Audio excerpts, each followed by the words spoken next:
why academia is wrong and what's wrong with academia. Here at Orange Capital Partners, we pay a lot of attention to what's going on in academia. So I want to put this out first. It is a very, very important part of society.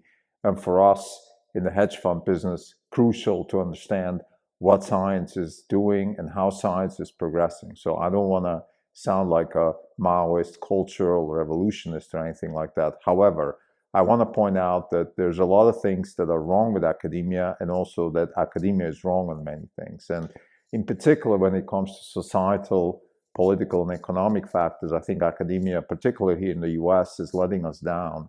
And it's worth revisiting that and understanding what's going on, and also finding paths to fix that. So let me start with a few bullet points and then go deeper. So what I want to say is, first, what is wrong with academia? Academia is funded by the government and is therefore in sort of in bed with the bureaucratic blob in Washington, D.C. And that's a bad thing. That's a bad thing because it creates political biases. It creates less dynamism in academia. There's the ins and the outs. There's the people who have access. There's those who don't.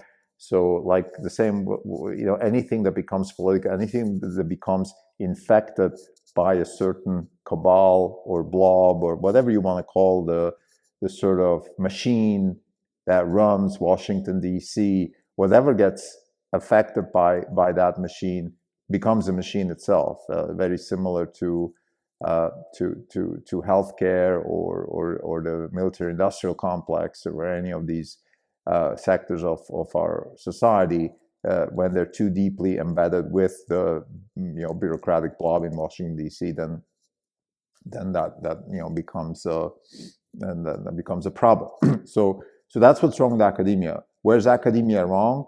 Academia is overestimating its importance for society. I think the way we see it here at Orange Capital Partners, the main purpose of academia is actually to teach. It's not to do research.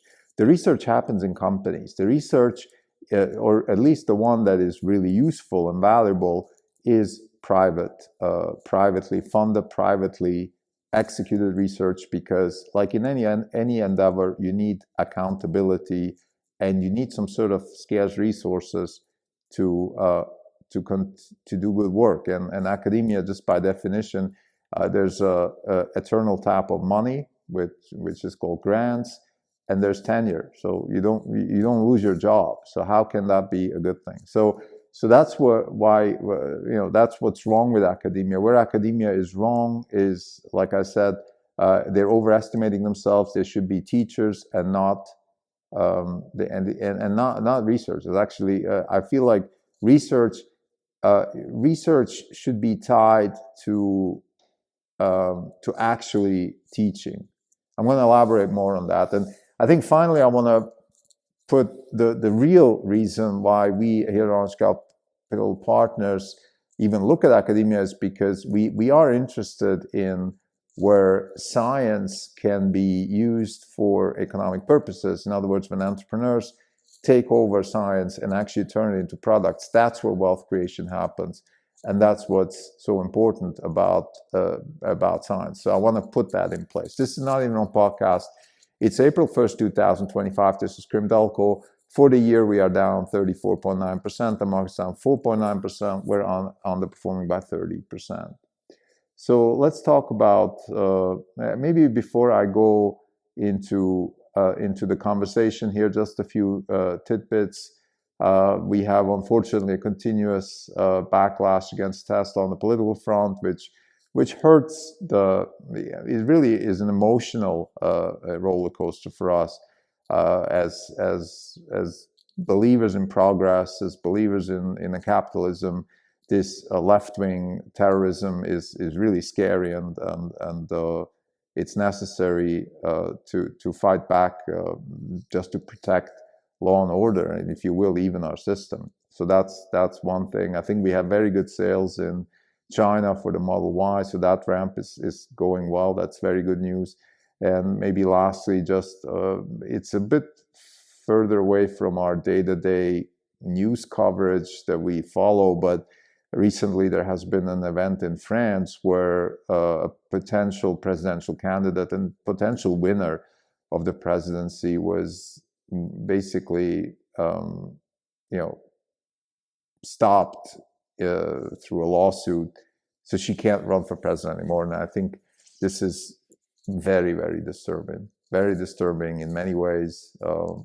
It's France. This is a Western country. This is not some banana republic, and it's happening there, and it's just really bad. And this bodes badly for Europe. We've been saying that already. Germany is going down the drain with its refusal of accepting AfD as a political force, and the same is happening in France. So those are really concerning things. We are the least happy about the situation in Europe. However, the consumer in Europe is still, like everywhere else, looking for the best product in the market. So as far as Tesla is concerned, we believe that the demand in Europe should be at least in line with other global demand for Tesla products, particularly newer ones. But this political situation in France is just showing how bad the situation is in Europe in general. Why this is happening is a little bit beyond our scope here. I think just a few bullet points. One is the fear of the EU falling apart, and that is not just a legitimate political fear. Maybe you can say there's some legitimacy to that, because if Europe falls apart, then nationalism could come back and things like that. But what's much more concerning is that there's this same blob of corrupt bureaucrats that are just protecting their slush funds. But now let's get back to this conversation. So what's wrong with academia? I think I just attended a robotics conference here at Stanford, and Rodney Brooks gave a keynote, and then others spoke, and it's just really disappointing to see how biased academia is. This is a small field, robotics. It's an engineering field. It's not even that philosophical. This is not quantum physics, and certainly not a humanities field where you really touch people's lives. It's just robotics, but you can see how biased people are. For example, Rodney was constantly sort of bashing progress, particularly in the field of humanoid robots. And then he mentioned the word Tesla only once, and that is in the context of a crash. He doesn't mention the billions of miles that the Tesla robots have been already driving. He's been basically saying that robotics is overhyped and things like that. And I mean, that's fine. He can have an opinion about that, but he should be balanced as a researcher, as an esteemed academic researcher. He should at least have the decency to acknowledge progress where it's due, and he didn't do that. So I think this bias, and this is one example. Geoffrey Hinton is another example. I think what's happening in academia in general is that there's a fear of cutting expenses. I mean, government grants and funding from the government, and this is a backlash of the academic community towards that. And I think it's just petty. It's really petty, and it shows what's wrong with academia. Now, what's wrong with academia, other than that, I would say the main purpose, and this is where academia is wrong, is that they're overestimating themselves. Research is okay, but it should be actually a side job. The main job of academia should be to teach. What we need is the academics are just an extension of high school. I mean, that's what pupils, they go to high school and then they go to the college. And yes, it's a higher level, it's more interesting. And I think there should be research, and there should be tinkering, and there should be try and error, but it can't be the only occupation. And it certainly can't be a pretext for academia to claim to be right about things and to claim to know more about things. They're teachers. They're teaching technology, they're teaching concepts, they're teaching humanities. That's what they should be teaching our next generation. They should be teaching and not indoctrinating. So I think the universities have really lost us in many ways. They've let us down, and we need a better way to teach a next generation of engineers in particular. And when I mean engineers, I mean in general people who do things. There is a place for people who don't want to do things, people who want to give speeches, write books, talk about things. That's fine. They should be given their platforms. But we also need a big, actually the bulk of our occupation as students should be in learning how to do things, learning engineering disciplines and related disciplines, business, finance, economics, engineering, various fields, and then science. Science is important, but science is should be the research that is done in science. That's what I mean. Excuse me. Science, of course, is important because that's where we found that's where we develop the language of nature. That's where we understand what nature tells us and how we can communicate with nature. In other words, how we can have a fruitful conversation with the natural world, which is really what technology turns into. Whether we build a robot that moves around in the real world, or whether we build a bridge or an airplane, we communicate with nature. Nature gives us feedback. It tells us what works and what doesn't, and that's how we build better things for humans. And that's how products are built. That's how wealth is created. So we need science, but it should not be financed by the government, because if you it's like an original sin kind of thing. It's like if you bite that apple of the bureaucratic blob, you're going to get infected by it. And then you become a bureaucratic blob yourself. And this is where universities are right now. They're indoctrinated. They have very little respect for the truth and a lot more agenda for their own version of the truth. And you see that in many ways. You see that even in engineering. You see it much, much more extreme in places like law schools and business schools.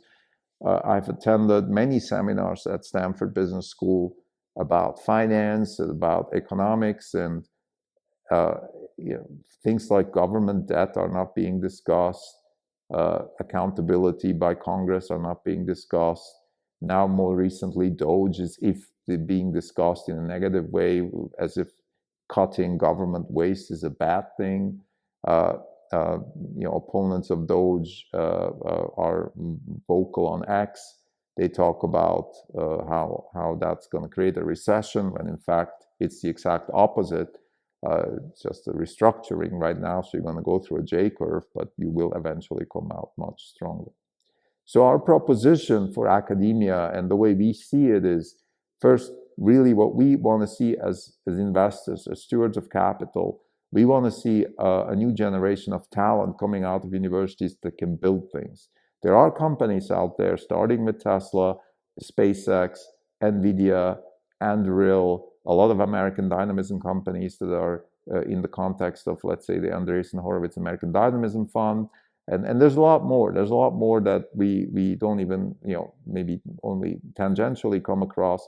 There's also interesting stuff going on in Europe, a lot of interesting stuff going on in China. We need an army of engineers that takes risks, both technically, but also, of course, economically, because that's the only way we're going to get progress. And science needs to be not the driving force, because if science is the driving force, we're going to end up in this bureaucratic blob where nothing happens.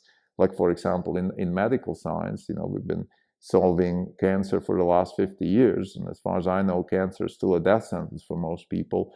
And biotech is a very disappointing field, even though there's lots of innovation actually on the science front. But there is a lack of translation into the real world, because there's no entrepreneurs. There's a lot of hobby entrepreneurs. That's another, this is a tangent, but there's a lot of people who have tenure at universities and also start companies. I think that's a very bad sign.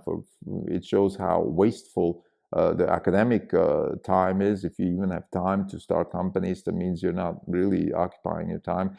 And then it also shows how little risk people are taking. They're not even ready to give up their tenure to start a company, but they still want to have wear the entrepreneur hat. So these hobby entrepreneurs, as we call them, are definitely a canary in the coal mine that shows there's something wrong also with academia on that front. So to summarize, we are not, here at Orange Capital Partners, we pay a lot of attention to science. We go a lot to conferences. We spend a lot of time with academics. There's nothing wrong with the actual work of academics. What's wrong is the financing and the entanglement with the government. And also what's wrong is sometimes I would say that sort of the high horse, that they are somehow driving innovation. That's not true. Innovation is driven by entrepreneurs and people who take real risk, who have skin in the game. Nassim Taleb's books are a good primer on this.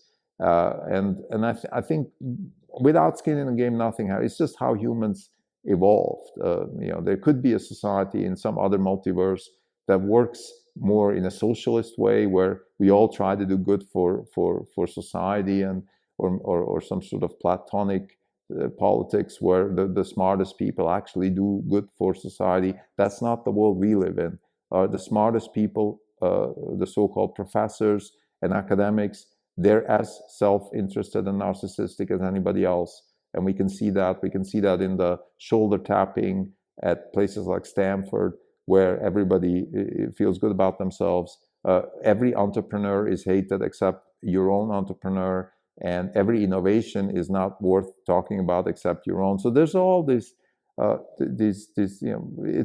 it's so disappointing to go to Stanford almost on a daily basis and not hear the word Tesla other than in the context of a crash. I mean, this is just, it's a testimony of pettiness, lack of intelligence, lack of wisdom. At least teachers in high schools, they don't have this high horse. They don't sit on this high horse where they think there's something more important. They just teach kids. And in a sense, academics are much worse, because on the one hand, they neglect the teaching. Very often they subjugate this to TAs and stuff. They don't actually engage in teaching. They don't see themselves as mentors for the next generation. Very often I've heard the joke, well, grad students are just cheap labor. That's what they see, because they are there to aggrandize themselves. And that's wrong. And they can only do this because they're financed by the blob, the bureaucratic blob of Washington, D.C., and government money and government grants. And if we cut this, if we make it more tangible, we will have a lot more engineering-driven, a lot more purposeful-driven research, like we see in a lot of companies, which will be very good for the people that work there and also for humanity, which will benefit from the innovations. Thank you.